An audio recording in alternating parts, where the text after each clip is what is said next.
Feliz sábado, hermanos. Queremos darle la bienvenida a cada uno de ustedes que nos están acompañando.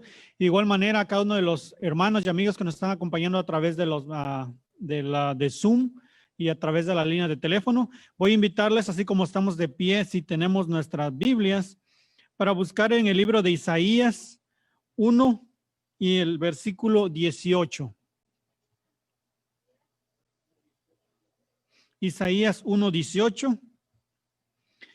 Y dice así: venid luego, dice Jehová, y estemos a cuenta. Si vuestros pecados fueren como la grana, como la nieve serán emblanquecidos. Si fueren rojos como el carmesí, vendrán a ser como blanca lana. Les invito a que inclinemos el rostro para elevar una oración. Cariñoso Padre, nuevamente nos encontramos contentos y agradecidos por este sábado que nos da. Agradecemos por este sol, por este momento que nos da para estar aquí juntos y poder tener esta convivencia como hermanos, con restricciones, pero estamos aquí en este patio, Padre bendito, para poder alabar y glorificar su bendito nombre. Gracias, Padre eterno, porque nos da la oportunidad de presentarnos aquí para poder escuchar su mensaje. Queremos, Padre bendito, pedirle una bendición especial y queremos pedirle de su Espíritu Santo para que pueda dar sabiduría a nuestro hermano predicador, a nuestro hermano Minor, que será el expositor de su palabra. Sea usted, Padre eterno, quien hable a través de él y de igual manera que su Espíritu Santo pueda moverse en este lugar y en nuestros corazones. Lo ponemos en sus manos y le invitamos a que usted sea nuestro invitado de honor, por pedírselo humildemente en el bendito nombre de Cristo Jesús. Amén.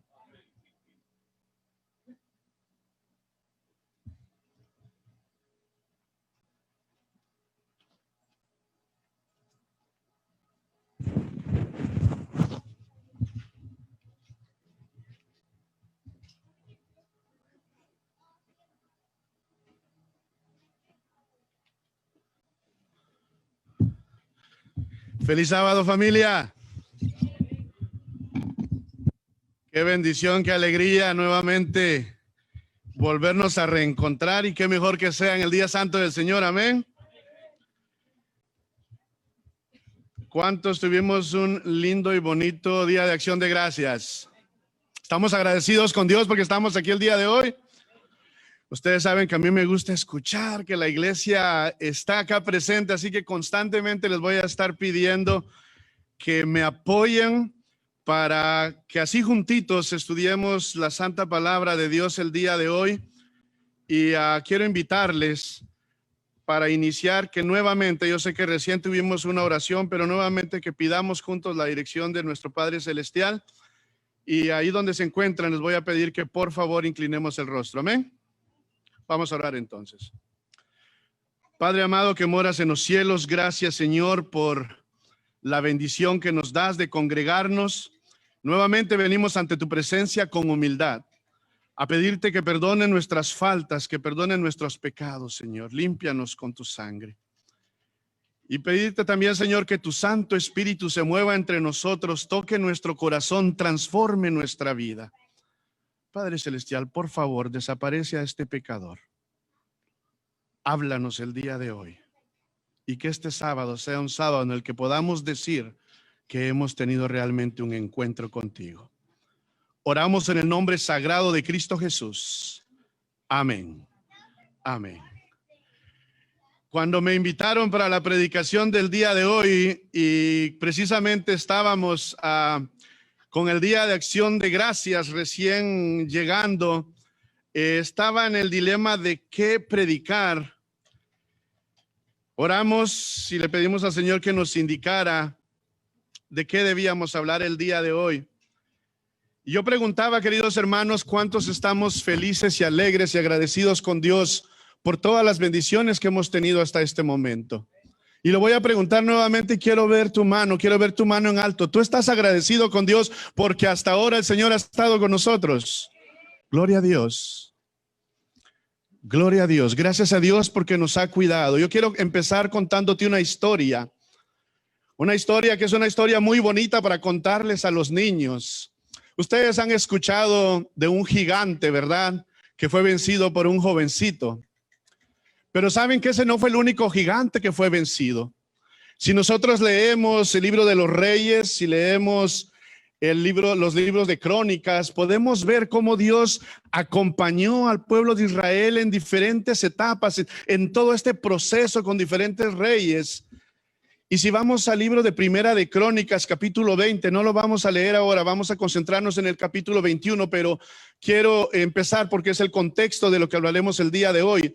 En el libro de Primera de Crónicas, capítulo 20, del verso 4 al 8, encontramos una historia muy bonita.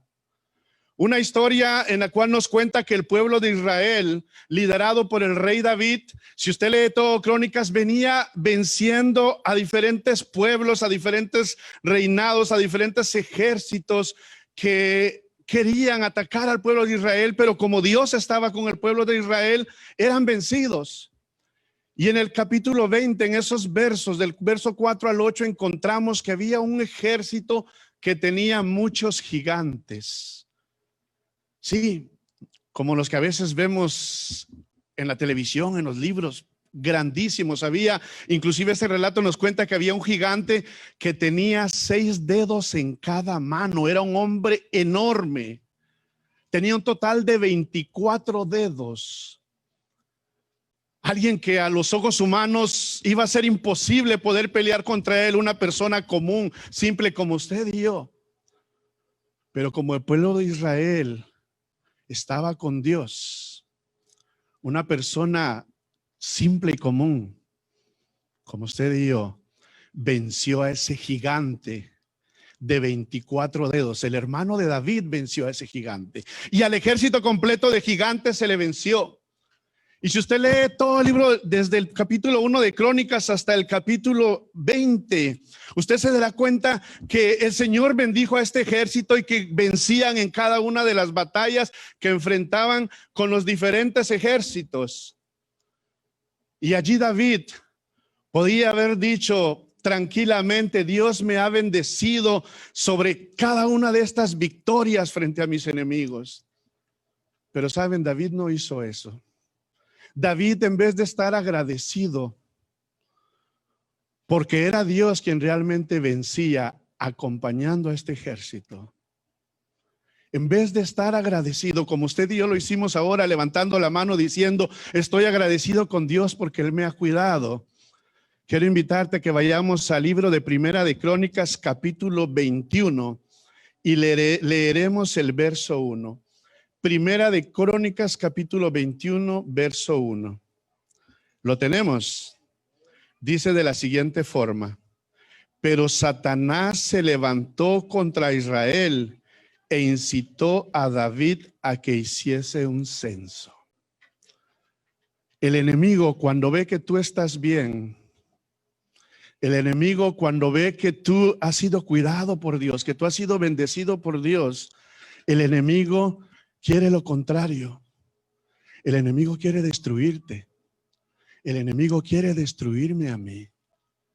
Y fue lo que sucedió con David. David había vencido con su ejército, con la bendición de Dios, a muchos ejércitos, a un ejército imposible de vencer, de gigantes. Pero ahora el enemigo, que sabemos quién es y que sea reprendido por nuestro Padre Celestial, ahora viene y mete la nariz. Y viene, como dice el verso, a incitar a David para que haga un censo a Israel. Querido hermano, querida hermana, yo te quiero decir este sábado que si las cosas están yendo bien, gloria a Dios, en tu vida, hoy es cuando más tenemos que buscar de Dios. Cuando las cosas te están yendo mejor, cuando la enfermedad no ha tocado tu vida, cuando las finanzas están bien, cuando todo es color de rosa, es cuando más tenemos que doblar nuestras rodillas y buscar de Dios. Eso sucedía con el pueblo de Israel. Las cosas iban bien, pero el enemigo metió la nariz. Y ahora viene y tenta a David para que haga un censo. Y quiero que me acompañes ahora leyendo. Verso 2 dice de la siguiente forma: David dijo a Joab y a los jefes del ejército: id contad los de Israel desde Berseba hasta Dan y traedme el número de ellos para que yo lo sepa. ¿Quiénes son ellos? El pueblo de Israel, los que podían pelear, los que podían ser parte del ejército. Verso 3. Pero Joab respondió: que Jehová añada a su pueblo 100 veces más, oh rey y señor mío. ¿No son todos siervos de mi señor? ¿Para qué procura mi señor hacer esto? ¿Por qué ha de ser motivo de culpabilidad para Israel? El mismo siervo, ese mismo soldado de David, se dio cuenta que no era correcto hacer un censo. Porque quien había vencido en esas batallas a ejércitos inclusive de gigantes había sido Dios. Pero David, tentado por el enemigo, ahora quiere hacer un censo para saber cuántas personas habían en su ejército. Hay un dicho muy común que sé que ustedes lo saben, que dice que donde manda capitán, no manda marinero. Y en este caso David era el rey y le dice a Joab, a su soldado, que tiene que ir a hacer un censo. Y a pesar que para él no era correcto, él tuvo que obedecer a su jefe. Vamos al verso 4. Dice: pero la palabra del rey prevaleció contra Joab. Entonces salió y recorrió todo Israel y regresó a Jerusalén. Luego Joab dijo a David: el resultado del censo del pueblo, todos los hombres de Israel que sacaban espada eran, ¿cuántos dice? 1100 hombres. Los hombres de Judá que sacaban espada es Primera de Crónicas capítulo 21. Estamos en el verso 4. Vuelvo a leer el verso 4. Pero la palabra del rey prevaleció contra Joab. Entonces salió Joab y recorrió todo Israel y regresó a Jerusalén. Luego Joab dio a David el resultado del censo del pueblo. Todos los hombres de Israel que sacaban espada eran 1100 hombres, solo de Israel. Los hombres de Judá que sacaban espada eran 470,000. Vea el verso 6, dice: Joab no incluyó entre esto a los levitas ni a los hijos de Benjamín, porque el mandato del rey era detestable para Joab. ¿Para qué quería David contar cuántas personas tenían su ejército? A ver si ustedes me pueden ayudar. ¿Por qué ustedes creen que David quería saber cuántas personas tenían su ejército si ya había vencido a todos los ejércitos de las otras naciones que querían pelear contra él? Yo sé que hermano Rafael, Pastor Jiménez quiere decir algo allá. ¿Por qué cree usted? ¿Qué pasa cuando alguien falta de fe? Puede ser.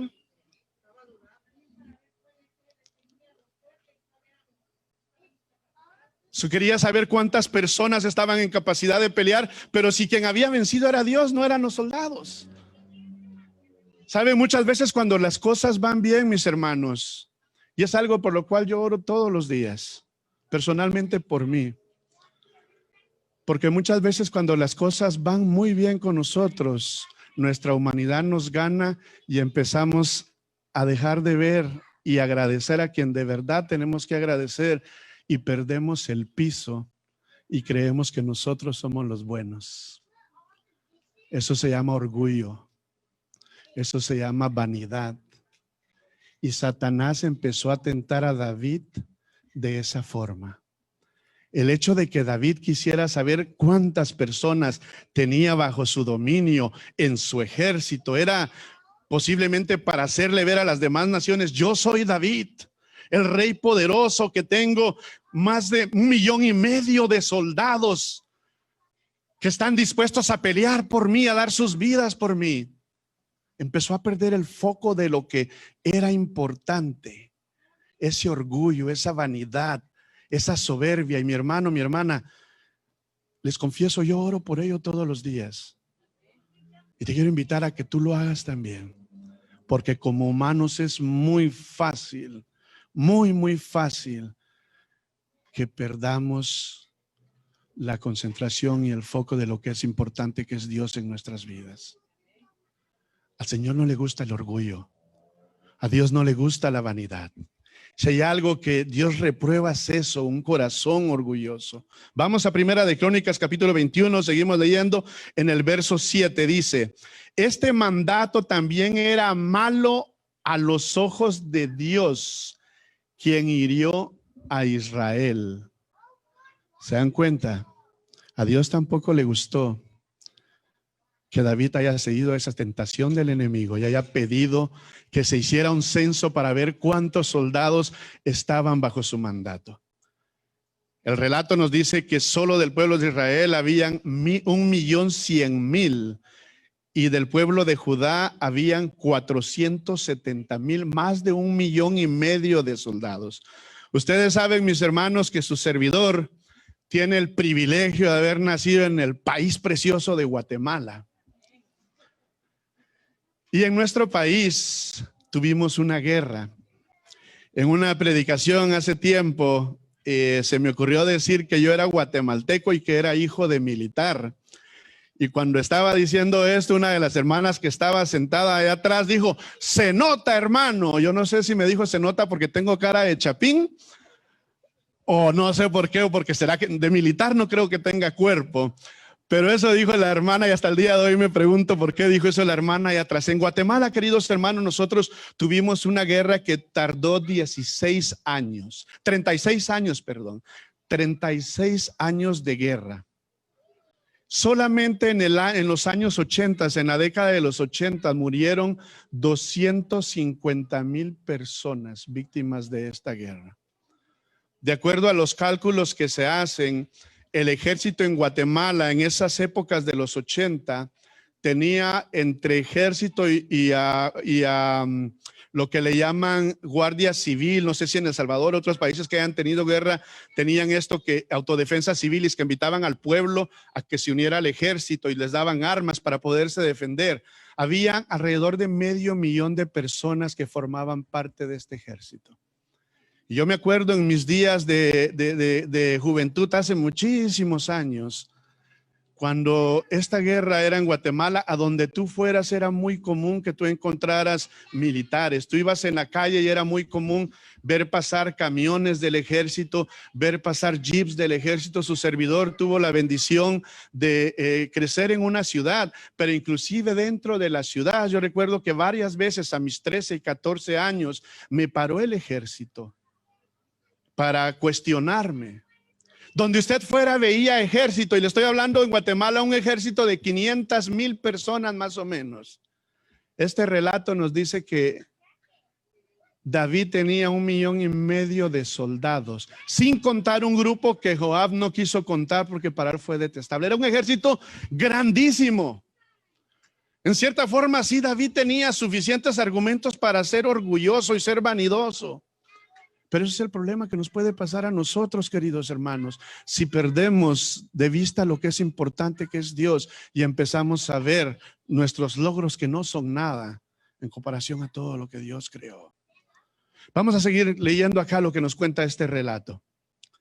La Biblia dice en el verso, Primera de Crónicas, capítulo 21, verso 7, este mandato también era malo a los ojos de Dios, quien hirió a Israel. Verso 8, y David dijo a Dios. Ahora David se da cuenta de su error y dice: he pecado gravemente al haber hecho esto, pero ahora quita por favor el pecado de tu siervo, porque he actuado muy neciamente. Algunas otras versiones utilizan una palabra diferente a neciamente. ¿Cómo dice su Biblia? Locamente. Mis hermanos, el pecado es locura. Y cuando tú no estás con Dios, haces cosas locas. Y yo prefiero estar loco por Cristo que estar loco por las cosas humanas. Porque el pecado y esa locura te puede hundir. Te puede llevar a lo peor. Borracheras, drogas, tener un hogar que no funcione bien. Adulterio, gracias hermana. Que tus hijos sufran. Ese es el pecado de la locura, el que te destruye. Y eso era lo que le estaba sucediendo a David. Él dejó de ver lo que era importante a Dios, darse cuenta que Dios es quien provee y que todo lo bueno que te sucede es gracias a Dios. No es porque tú seas bueno y perfecto. Sí, Dios te capacita para que logres muchas cosas, pero el bueno es Dios. Nosotros estamos en ese proceso de transformación que muy pronto, con la bendición de Dios, será mejor cuando Cristo venga por nosotros. Pero no perdamos de ver lo que es importante, que es Dios, mis hermanos. Ahora David se da cuenta de su error y le dice a Dios que le quite por favor ese pecado. David reconoce su pecado. Y lo lindo de esta historia, mis hermanos, es que aquí podemos ver diferentes etapas de lo que sucedió con David. Y es lo que quiero, realmente ha sido mi pedido de oración el día de hoy, es que nos demos cuenta de las etapas del proceso por el cual David está pasando. David reconoce su pecado y eso es importantísimo, que tú y yo nos demos cuenta que somos pecadores. Yo te quiero invitar, yo dije que a mí me encanta que participen, si no, yo me siento que estoy aquí nada más por gusto. Di conmigo, soy pecador y necesito de Dios. Soy pecador y necesito de Dios. Tenemos que darnos cuenta, mis hermanos, que somos pecadores y que sin Dios no somos nada. Saben, al salir de casa hoy, mi esposa, le doy gracias a Dios que está conmigo esta mañana. Al salir de casa hoy, saliendo de casita ya para venir acá a la iglesia, nos atrasamos un poco porque uno de los vecinos salió y nos encontramos y me dice, uy, ¿por qué tan vestido y tan arreglado? Y le digo, voy a la iglesia, mi hermano. Y nos quedamos conversando casi media hora, testificando.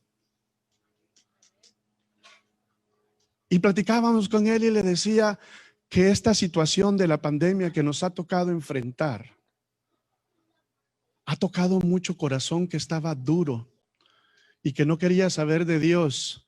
Y esta pandemia nos ha abierto los ojos mostrándonos que no somos nada si no dependemos del Todopoderoso. Y las puertas se han abierto, mis hermanos, en todos los aspectos en el campo misionero. Y por eso es importante que tú hagas tu parte también, compartiendo de Jesús con aquellos que tú tienes contacto. Yo sé que ya no podemos hacerlo como era antes, ir a tocar puertas, a dejar revistas, porque tal vez no las van a aceptar. Pero utiliza los medios que tengas para compartir de Cristo. Utiliza tu celular, manda un texto, las formas que puedas, comparte del amor de Cristo, porque esta situación ha permitido que mucho corazón duro ahora quiera saber de Cristo. No somos nada, no somos absolutamente nada si no estamos tomados de la mano de Cristo Jesús.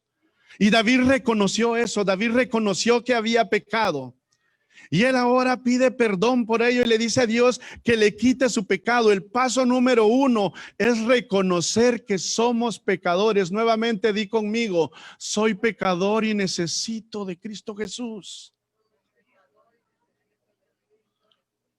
Todos los días tenemos que recordarlo, mis hermanos, porque este gran conflicto es de diario. No basta con que nos hayamos bautizado hace 2 años. Esta pelea es diaria y diario tenemos que reconocer que somos pecadores y que necesitamos de Cristo Jesús. Ahora entonces, David se da cuenta que ha cometido un pecado y pide perdón por ello. Verso 8 dice, y David dijo a Dios, he pecado gravemente al haber hecho esto, pero ahora quita por favor el pecado de tu siervo porque he actuado muy neciamente. Primera de Crónicas 21, verso 9 dice, entonces Jehová habló a Gad, vidente de David, diciendo, ve y di a David que así ha dicho Jehová, 3 cosas te propongo, escoge para ti una de ellas y yo te la haré. Mis hermanos, la paga del pecado es, y todo lo que hacemos tiene consecuencias. Todo lo que hacemos tiene consecuencias. Si hacemos cosas buenas, tendrá consecuencias buenas, pero si actuamos mal, tendrá consecuencias malas. Y David ahora se da cuenta que él reconoce que es un pecador, que ha fallado, pero también se da cuenta que nuestros actos tienen consecuencias. Y ahora Dios envía a su siervo, a su vidente, para que hable con David y le diga que le va a dar a escoger tres cosas. Vuelvo y leo, verso 9. Entonces Jehová habló a Gad, vidente de David, diciendo: ve y di a David que así ha dicho Jehová. Tres cosas te propongo. ¿Cuántas cosas? Escoge para ti una de ellas y yo te la haré. Verso 11. Entonces Gad fue a David y le dijo: así ha dicho Jehová, elige para ti 3 años de hambre. ¿Cuántos años? Esa es la primera opción. O ser derrotado durante 3 meses ante tus adversarios y que la espada de tus enemigos te alcance. Opción 2. 3 meses para que los ejércitos enemigos, esos mismos ejércitos que habían sido vencidos de diferentes naciones, tuvieran 3 meses para entrar y hacer lo que quisieran, matar a quien quisieran sin poderse defender, y que alcanzara a David también. Y la opción 3 dice: o 3 días la espada de Jehová, es decir, que haya epidemia en el país y el ángel de Jehová cause destrucción en todo el territorio de Israel. Ahora pues, mira que he de responder al que me ha enviado. ¿Cuál era la opción número 1? 3 años muriendo de hambre. ¿Usted escogería esa? 3 años para que el pueblo completo estuviera muriendo de hambre. ¿Tienen idea cuánta gente moriría en 3 años de hambre? Todos. Era la primera opción. La segunda opción: 3 meses siendo derrotado por tus enemigos. ¿Se imaginan ustedes ese ejército de los filisteos, de los gigantes, que había sido vencido con sus soldados más poderosos? ¿Qué hubiese hecho durante 3 meses con la puerta abierta diciéndoles: entren y maten y hagan lo que quieran con mi pueblo? Todos hubieran muerto, inclusive David, porque si ustedes recuerdan en diferentes relatos en la Biblia, ¿qué pasaba cuando entraban a un pueblo los enemigos y vencían a ese pueblo? Iban directamente por el rey. Lo mataban y no pasaba de matarlo, le quitaban la cabeza, lo hacían pedazos y lo andaban paseando de pueblo en pueblo, para que vieran que ellos eran los vencedores, ellos eran los poderosos. O sea que a David no le esperaba nada bueno si tomaba esa opción. Pero hay una opción más, que es la opción número 3, que yo creo que es la peor de todas, mis hermanos. La opción 3 dice: 3 días la espada de Jehová, es decir, que haya epidemia en el país y el ángel de Jehová cause destrucción en todo el territorio.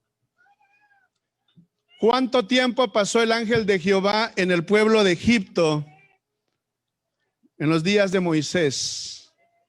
Medianoche nada más. ¿Y cuántos murieron? Todos los primogénitos de bestias, animales y seres humanos, en medianoche solamente. ¿Se imaginan lo que sucedería en 3 días? Esa era la peor opción de todas. Si en medianoche acabó con todo lo que acabó en Egipto, imagínate 3 días completos. ¿Cuál escogerías tú? Ninguna de las 3. En las 3 iba a morir David. Y no solo él, iban a sufrir todo el pueblo. Pero David tenía que tomar una decisión.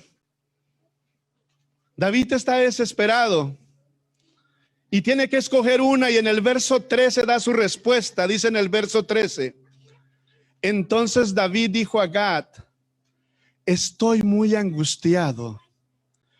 Por favor, caiga yo en mano de Jehová, porque grande en extremo es su misericordia, y no caiga en mano de los hombres. David dice: yo sé que voy a morir. Cualquiera de las opciones, yo voy a morir. Pero yo prefiero morir en manos de Jehová que en manos de un hombre. Él acepta su realidad y escoge morir mejor por mano de Dios que en mano de cualquier persona. Viene el verso 14. Vamos a leerlo nuevamente. Así que Jehová envió una epidemia a Israel y cayeron 70,000 hombres de Israel. Verso 15. Dios envió un ángel a Jerusalén para destruirla, Pero cuando iba a destruirla, Jehová miró y cambió de parecer. ¿Cómo dice su versión? Se arrepintió, dice en esa versión, y cambió de parecer acerca de aquel mal y dijo al ángel que destruía: basta ya, detén tu mano. El ángel de Jehová estaba junto a la era de Ornán el Jebuseo. Ayúdenme a comprender ustedes, ¿cómo es eso de que Jehová se arrepintió?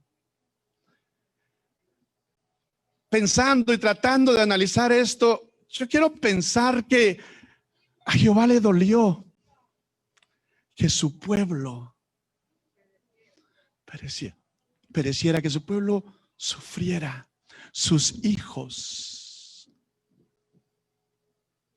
A él le dio compasión de ver lo que iba a suceder con su pueblo. Y entonces le dice: basta ya, detén tu mano. Y el ángel de Jehová estaba junto a la era de Ornán el Jebuseo. Y yo te quiero invitar ahora a que me acompañes a ser un poco imaginativo acá. Cuando estás en una guerra, el enemigo siempre va a querer atacar a donde duele. ¿Ustedes recuerdan los ataques de septiembre 11? Los ataques de septiembre 11 tenían objetivos particulares. Atacaron a las finanzas, World Trade Center, en el centro de Nueva York, en Manhattan, downtown. Su servidor ha estado allí. Si algunos de ustedes ha estado allí, saben que eso es donde están los edificios más altos, es donde está el corazón de la economía, no solo de ese estado, del mundo. Y ese fue uno de los objetivos. El otro objetivo fue el Pentágono, el ejército. Y el tercer objetivo, que era el vuelo 93, que no alcanzó a llegar a su destino, iba para Washington.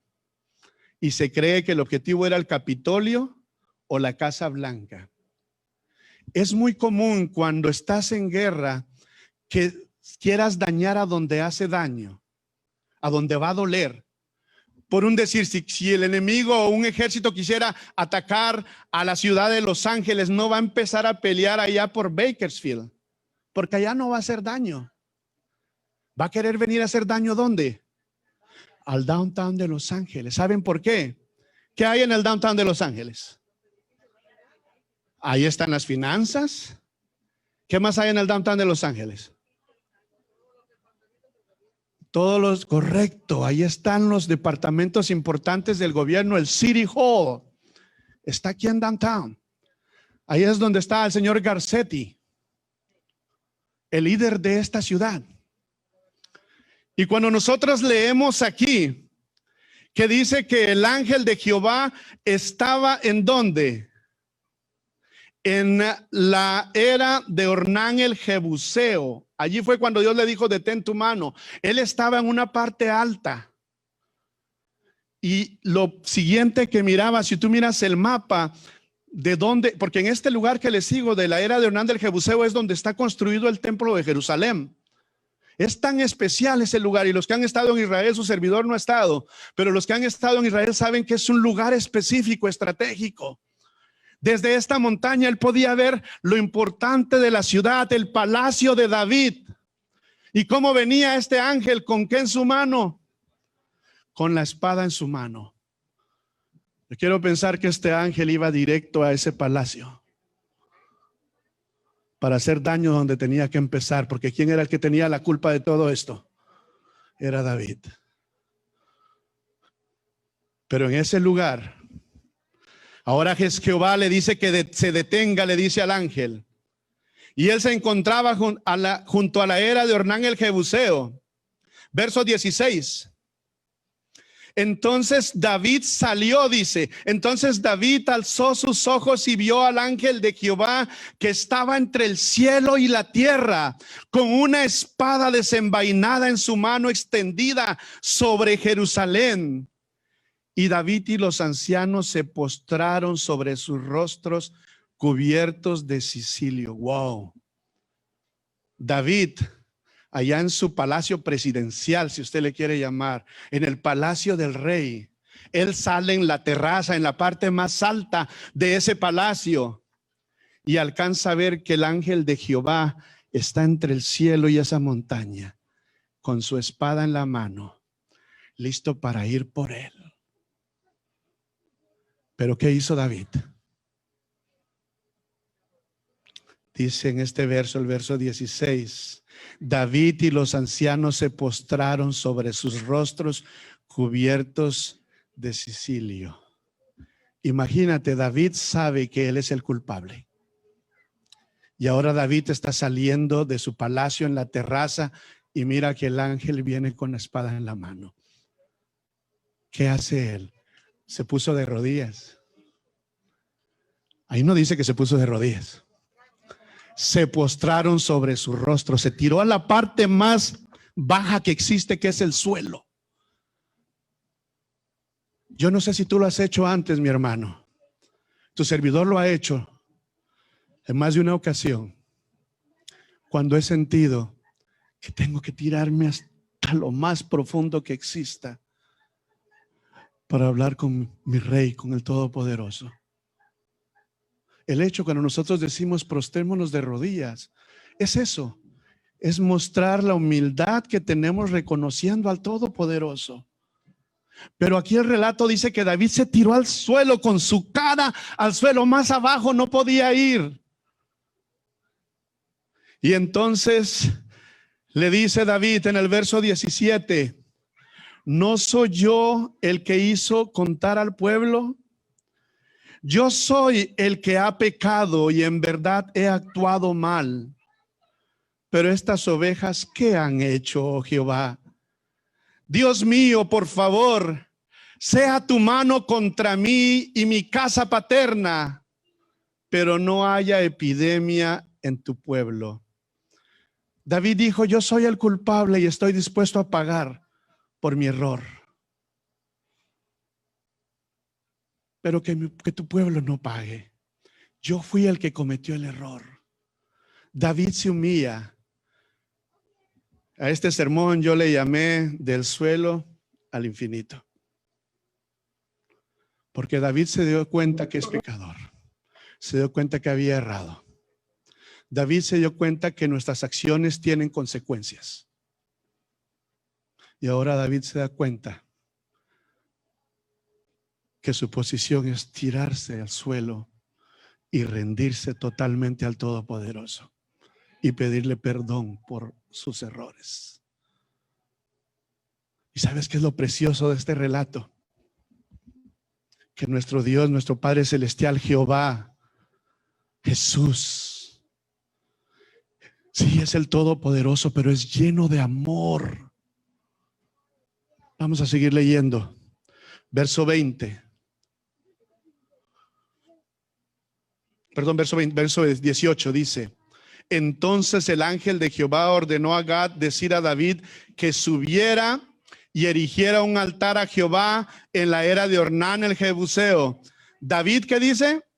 Subió conforme a la palabra de Gad que le había hablado en el nombre de Jehová. Nuevamente voy a leerlo, verso 18, es importantísimo. Dice, el verso 19, perdón, ¿cómo empieza? Dice que David, ¿qué? David subió. ¿Dónde estaba David? David estaba tirado con su rostro en el suelo, lo más bajo que podía llegar. Pero ahora que Dios le dice, levántate. David subió conforme a la palabra que Gad le había hablado. Le dice, levántate, ven. Como sucedió con Pablo, con Saulo. Él andaba persiguiendo al pueblo de Dios. Él creía que estaba haciendo mal, pero estaba haciendo bien, pero estaba haciendo realmente mal. Pero ¿qué pasó? Le tocó caer al suelo también. Pero Dios lo levantó de ahí del suelo y cosas lindas pasaron. Este es libro maravilloso, la Santa Biblia en el Nuevo Testamento tiene más libros escritos por Pablo que cualquier otro siervo. Mi hermano, mi hermana, yo no sé en qué situación tú te encuentres hoy, pero yo te quiero decir que no importa. Dios te ama, amén. Dios me ama a mí también y Él quiere levantarnos. Y entonces le dicen a David que subiera a la era de Ornán el Jebuseo, y David subió conforme a la palabra que Gad le había hablado en nombre de Jehová. ¿En dónde estaba David antes? Estaba en el suelo, ahora se levanta. Verso 20 dice, Ornán se volvió y vio al ángel, y sus 4 hijos que estaban con él se escondieron. Ornán estaba trillando. Este personaje llamado Ornán estaba trillando. Y cuando él ve que el ángel de Jehová está con su espada, sus hijos salen corriendo atemorizados a esconderse. Pero Ornán no lo hace así. Cuando David, verso 21, cuando David llegó hasta Ornán, este miró y vio a David. Y saliendo a la era se postró ante David como lo hacían ante los reyes, no porque fuesen un dios, pero era la costumbre. Entonces David le dijo a Ornán, verso 22, dame el lugar de la era para que edifique en él un altar ante Jehová. Dámelo por su justo precio, a fin de que cese la epidemia en el pueblo.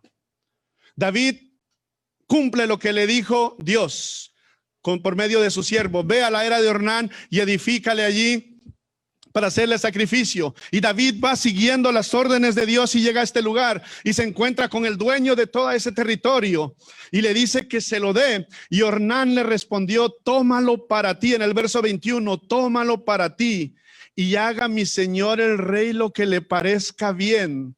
Mira, yo doy los bueyes para el holocausto, los tríos para la leña y el trigo para la ofrenda vegetal. Todo te lo doy, le dice Ornán. Ornán le dice, mi rey, lo que tú quieras yo lo doy, no hay problema. Ve, haz el sacrificio ahí, haz el altar allí. Yo te doy todo lo que se necesite. Qué buen amigo es Ornán. Qué buen amigo es Ornán, que dice, no importa, yo te doy todo para que estés a cuenta con Dios. Yo sé que aquí en la iglesia de Highland Park hay personas que tienen el corazón igual que Ornán. Y yo le doy gracias a Dios por ello. Yo tuve la oportunidad 2 días atrás, hermana Julieta lo sabe, de tener una reunión por teléfono con algunos hermanos. Y allí lo compartía, gracias a Dios. Ese es un día de acción de gracias a Dios primero, pero también a todos los hermanos, amigos, amigas que tienen el corazón así de grande como Ornán. Su servidor, mis hermanos, llegó a esta iglesia en condiciones miserables, tristes. Pero aquí sobraban los buenos corazones como el de Ornán, para que a pesar de que tenía que tomar un bus por 2 horas, 2 horas y media y venirme sin desayunar, encontrar a alguien que me diera una bolsita con una manzana adentro, unas galletas, encontrar familias hermosas que traían comida y me decían molestando, no te preocupes, le vamos a echar más agüita a las lentejas, pero quédate a comer con nosotros. Aquí hay muchos Ornán también, buenos amigos, buenos hermanos,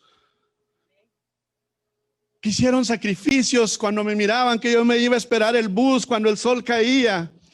Y aunque se tuvieran que ir a su casa y estaban cansados, al igual que yo lo estaba, porque a veces teníamos mucha actividad misionera que hacer aquí, decían, Minor, ¿cómo te vas a ir en bus? Súbete, y me llevaban y perdían tiempo de tal vez ir a su casita y descansar o estar con su familia. Gloria a Dios por ese corazón lindo que tienen mis hermanos en la iglesia de Highland Park. Pero David encuentra a alguien con ese corazón grande que le quiere ayudar. Pero David le dice lo siguiente, verso 24, pero el rey David respondió a Ornán, no, sino por su justo precio lo compraré, porque no tomaré para Jehová lo que es tuyo, ni ofreceré holocausto que no me cueste nada. David le dice, no señor, tú eres un gran amigo y te agradezco por ello, gracias por tu generosidad, pero si hay que pagar un precio, yo lo voy a pagar. Yo no voy a ir a ofrecer sacrificio por algo que no me haya costado. Y aquí aprendemos otra lección más, mi hermano, mi hermana. Aquí el asunto es entre tú y Dios, entre yo y Dios. Mi madre no puede pagar por mis pecados. Cuando se trata de hacer cuenta, quien tiene que hacer cuenta con Dios soy yo, no es mi mamá, no es mi esposa. Aquí es entre tú y Dios. Y David lo sabía. Por eso él no acepta que Ornán le ofrezca que le va a entregar todo. Y ahora le dice que se lo va a comprar, verso 25. Entonces David dijo a Ornán, por el lugar del peso de 600 siclos de oro, Fue como lo compró, verso 26. David edificó allí un altar y ofreció holocaustos de sacrificio y de paz. E invocó a Jehová y él respondió con su fuego desde los cielos. ¡Wow, qué lindo! Él prepara el holocausto y Dios le responde con fuego desde el cielo para este holocausto. Sobre el altar del holocausto, Jehová habló al ángel y éste volvió su espada a la vaina. Me puse a investigar cuántos son 600 ciclos de oro a la moneda actual y es poquitito más de $300,000. Eso fue por lo que David, con dinero de él, no del gobierno, compró ese terreno para hacer ese holocausto. No lo agarró de gratis. Y ahora prepara el holocausto y Dios le responde con fuego desde el cielo. Qué precioso.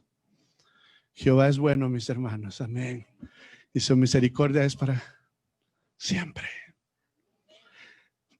Segunda de Crónicas, capítulo 7, verso 14 dice: si mi pueblo se humillare, sobre el cual mi nombre es invocado, y oraren y buscaren mi rostro, y se convirtieren de sus malos caminos, entonces yo oiré desde los cielos, perdonaré sus pecados y sanaré su tierra.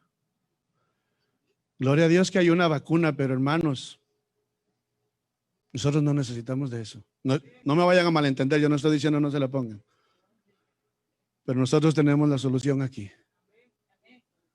Vuelvo y lo leo: si se humillare mi pueblo, sobre el cual mi nombre es invocado, y oraren y buscaren en mi rostro, y se convirtieren de sus malos caminos, entonces yo oiré desde los cielos y perdonaré sus pecados y sanaré su tierra. La salvación es entre tú y Dios. Pero tenemos que humillarnos, tenemos que reconocer que somos pecadores, tenemos que saber que nuestras acciones tienen consecuencias, tenemos que humillarnos y pedirle perdón por nuestros errores a diario y entender que esto es entre Él y yo. Gloria a Dios por el que te invitó a venir a la iglesia. Ese es un Ornán, es alguien que te ama, que te aprecia, porque te trae a la iglesia. Si tú lo estás viendo en el video, quien te invitó a ver esta transmisión, porque esa persona te aprecia. Esa persona quiere que tú vivas del gozo, de la felicidad que nosotros ya vivimos. ¿Sabe, mis hermanos? Lo que les voy a contar ahora es algo que yo tuve que pedir permiso para contárselos. Cuando esta pandemia empezó, para mí fue bendición, porque ustedes saben que yo estoy viajando constantemente por el ministerio. Entonces, que me hayan dicho: quédate 3 meses en tu casa con tu esposa y con tu hija, para mí fue bendición, mis hermanos. Pero en ese proceso y periodo de estar en los 3 meses en casita, ya por el mes de marzo, sucedió algo que yo tuve que pedir permiso para contarlo y me dijeron: por favor, cuéntaselos, Minor. Mi suegra, la mamá de mi esposita, exactamente en esos días empezó a sufrir de depresión. Y fueron días muy terribles, queridos hermanos.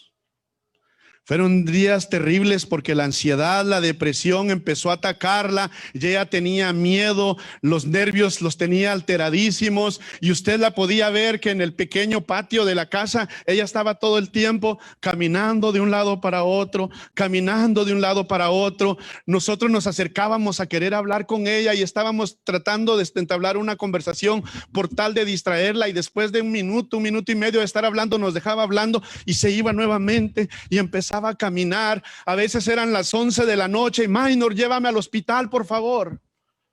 La llevábamos al hospital: no, que no tiene nada.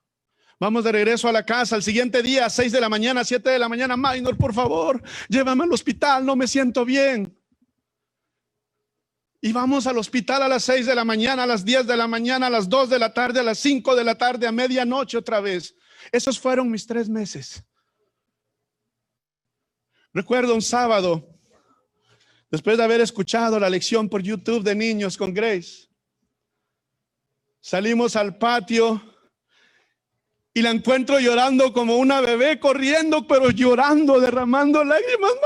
Minor, yo no sé qué va a pasar conmigo, llorando como una niña. Y mi chiquita confundida porque no sabía qué le pasaba a su abuelita. Y ella llorando, pero hermanos, como una baby.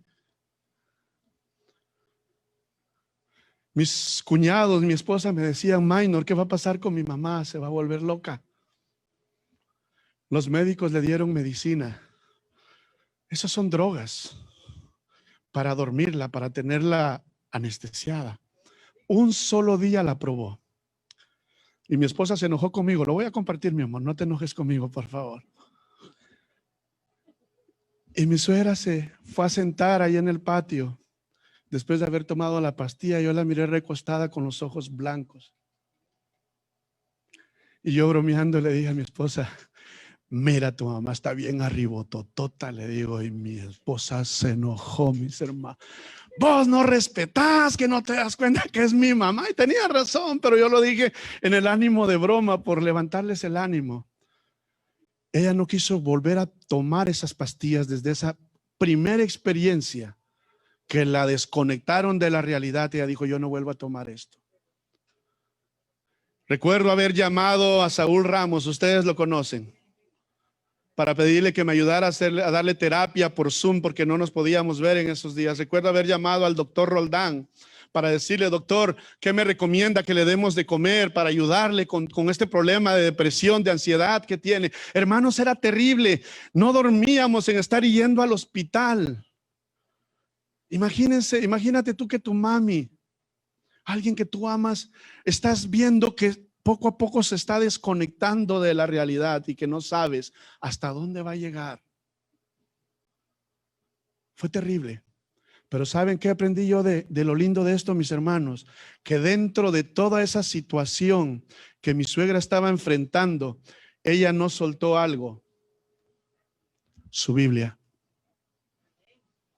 A donde corría, al patio, a donde corría, hasta atrás, donde estaba llorando, se iba a sentar y abría la Biblia. Y recuerdo que mis cuñados y mi esposa decían, mira, mi mamá agarraba sus notas y empezaba a subrayar los versos de la Biblia y cerraba la Biblia y se iba corriendo otra vez para otro lado a leer otro verso, a subrayarlo. Y, hermanos, se la pasaba todo el día, corre y corre para todos lados, y nosotros con miedo que no se fuera a salir porque en ese estado algo terrible podía haber pasado. Sí fue de bendición para mí estar en casa esos 3 meses, pero también fueron días complicados porque nos tocó vivir eso con mi suegra. Saben, dentro de esa depresión, dentro de esa ansiedad, mi suegra se memorizó el Salmo 23 de memoria, mis hermanos. Entre sus lágrimas, sus nervios, su ansiedad, se memorizó el Salmo 23. Le tocó enfrentar un desierto. Le tocó enfrentar un momento muy difícil, pero no se soltó de la mano de Cristo. Y llorando dentro de esos problemas que para mí es difícil comprender, pero yo lo pude ver en ella. Yo no sé si tú te imaginas lo terrible que es la ansiedad, que es la depresión, pero dentro de todo eso ella no soltaba la palabra de Dios y se tomó de lo más importante, de lo único importante, de Cristo Jesús. Y Dios le ayudó y la sanó. Y cuando yo preparé este mensaje, a la primera persona a la que se lo compartí fue a ella. Yo no sabía cómo cerrar este mensaje. Y allí, sentados en el patio, cuando yo le compartí esta predicación a ella, allí el Señor me impresionó y me dijo, cuenta la historia de ella. Y yo le dije, suegra, yo creo que debo de contar. Ella me dijo, Minor, por favor, cuéntala. ¿A dónde yo quiero llegar, mis hermanos? A que sin Cristo no somos nada. Y no importa qué tengas que dejar. Este es un día de confesiones y voy a confesar algo que tal vez mi esposa no sabe y muchos de ustedes no han escuchado. Ustedes saben en qué estado vino su servidor aquí a la iglesia. Un miserable drogadicto, delgado, vicioso. Cuando yo empecé a venir a la iglesia y mi vida empezó a cambiar, a mí todavía me llamaban las personas que me vendían drogas. Y en bus un día que salí de trabajar, mi esposa es primera vez que lo escucha. Yo tomé el bus y en vez de irme a la casa, tomé el bus y me fui a donde estaba la persona que me vendía drogas. Porque tenía 2 semanas de estarme llamando todos los días y mandándome textos diciendo: Minor, ven, te voy a dar gratis, ¿qué te has hecho? Hermanos, ellos nunca me daban nada gratis y ahora me estaban regalando drogas. El enemigo quiere destruirme como quiere destruir tu vida también. ¿Y saben qué yo hice? Yo me fui en el bus a verlo. Un día de semana. Saqué mi cartera y le di $200. Y le dije: mira, esto es para que por favor nunca más me llames. Yo he dado mi vida a Cristo Jesús. Soy adventista del 7º día. Por favor, nunca más tengas contacto conmigo. Y le dejé los $200 y hasta el día de hoy nunca más me llamó. Yo no sé qué tú tengas que hacer, pero yo te quiero invitar a que elijas a Cristo. Si te toca dejar algo, déjalo. Vale la pena. Vale la pena. Amigo, amiga que me estás viendo a través de esa pantalla, elige por Cristo. Mis hermanos, Cristo sigue con las manos así. Ya no está en la cruz, pero Él tiene sus brazos abiertos todavía porque te quiere abrazar, te quiere llenar de su amor. Yo te quiero invitar que hoy tomes la decisión. Decide por Cristo. Quiero terminar leyendo Isaías 1:18 y ponga atención a lo que dice. Venid pues, dice Jehová, y razonemos juntos, platiquemos juntos. Aunque vuestros pecados sean como la grana, como la nieve serán emblanquecidos. Aunque sean rojos como el carmesí, vendrán a ser como blanca lana. Gloria a Dios. Yo quiero terminar con una oración. Y quiero invitarte a que te pongas de pie si tú decides por Cristo. Y que este sea no un sábado más, sino que este sea el sábado en el que esa decisión transforme nuestra vida. Y vivamos dentro de esta batalla del gran conflicto a diario, tomados de las manos de Cristo Jesús. Amén. Vamos a orar. Nuestro Dios, nuestro Padre, te damos gracias porque tu amor es infinito hacia nosotros. Te suplicamos, Padre Celestial, que perdones nuestras faltas, que perdones nuestros pecados. Padre amado, tú has visto a la linda congregación que se ha puesto de pie el día de hoy. Y también conoces a ese amigo, a esa amiga, a nuestro hermano que allá donde se encuentra viendo a través de su pantalla este video, también ha tomado esa decisión. Padre amado, por favor, utiliza tu Santo Espíritu y abrázanos. Haznos sentir que tú estás aquí con nosotros, Padre. Te pedimos, mi Dios, que transformes nuestra vida. Que transformes nuestra vida y que así como lo hiciste con David en esta bella historia, Señor, podamos ver el fuego descender del cielo, tocar nuestro corazón y que nuestra vida a partir de ahora, con la ayuda tuya, mantenga nuestros pensamientos, nuestro corazón, nuestros ojos viéndote a ti únicamente. Sabemos, Señor, que el enemigo quiere destruirnos, pero sabemos, Padre Celestial, que tú ya le venciste y nosotros hemos decidido por ti. Así que, Padre amado, por favor, mantén en nuestro corazón encendida esa llama de tu amor y que siempre sintamos la necesidad de buscarte. Y de esta forma nos preparemos para ese día maravilloso que está muy cerca, para ir contigo a casita. Oramos en el nombre sagrado de Cristo Jesús, nuestro Salvador. Amén. Amén. Que Dios les bendiga, querida familia. Feliz sábado. Pueden sentarse.